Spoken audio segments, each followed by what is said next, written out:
This is a clip from Beyond Classified. You can access the entire episode now at rockfin.com/FKN+. Let me ask you, you believe that vegetarianism overall for humans is not the correct diet, that we should have some sort of meat protein in our diet of some sort, right? It's not so much about the protein, although that's important. It's about the fats. Our brains don't really work. I mean, I'll probably offend some people here, but when I in my consultations, I see a lot of ex-vegans, and I see, the sort of shrinkage, the collagen disappears. You can see the top of the eye very sunken in, and the muscle wastage. I suffered that myself, and your thinking is not particularly clear.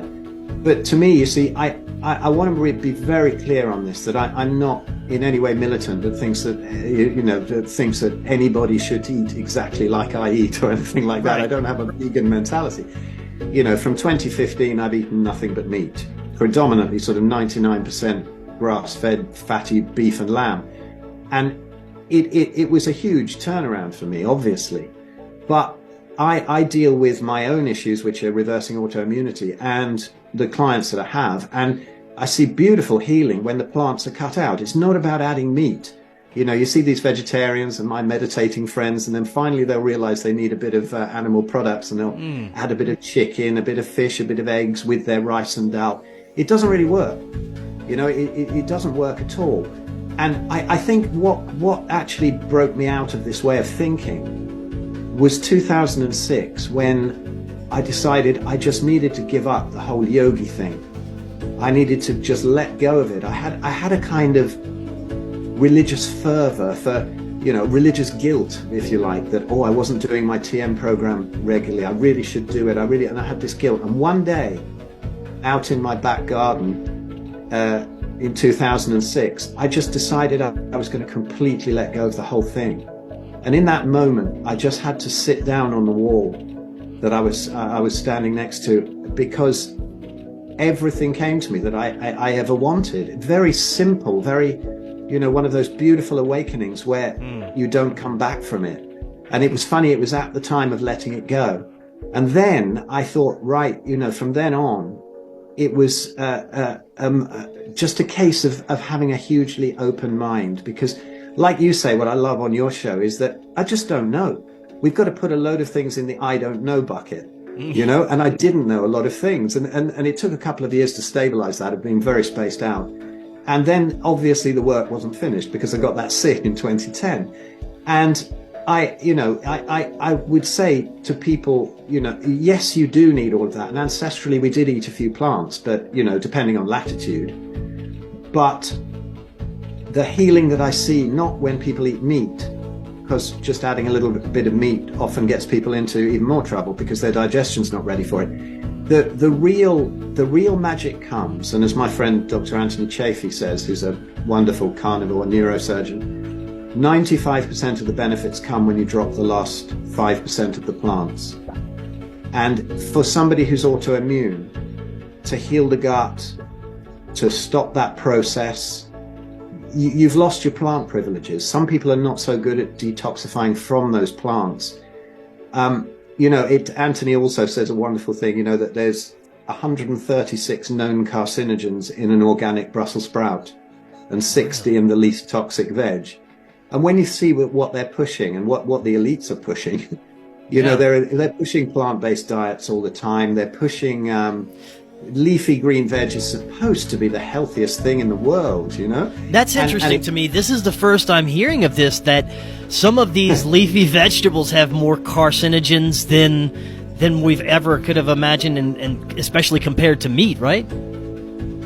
Well, meat has none. The vegans are always saying, it's all toxic, it's all full of injected hormones and antibiotics, and sure, there is that component, but good grass-fed meat has no toxins whatsoever. And all of the nutrients in it are perfectly bioavailable, because what the nutrients that are on paper for plants, they're wrapped up in indigestible cellulose, and we don't access them. I mean, I often say to people, if you want to prove what's digestible, have a steak and some sweet corn, and then look in the toilet in the morning and see what you can identify, right? It's not. Yeah. It's not going to be bits of steak. It's going to be perfectly digested.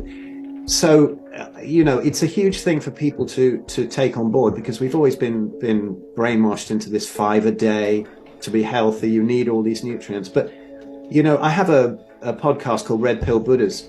I must get you on sometime, actually, soon. But Sure. I had this wonderful lady called Mary Ruddick, who was bedridden from her problems with veganism for years. And now she just travels around. She fixed herself with carnivory. But now she travels around the world living with all these tribes, from the Amazon to the Arctic, in Africa, everything. And contrary to the misinformation, wherever they are, they eat between 90 and 100% meat.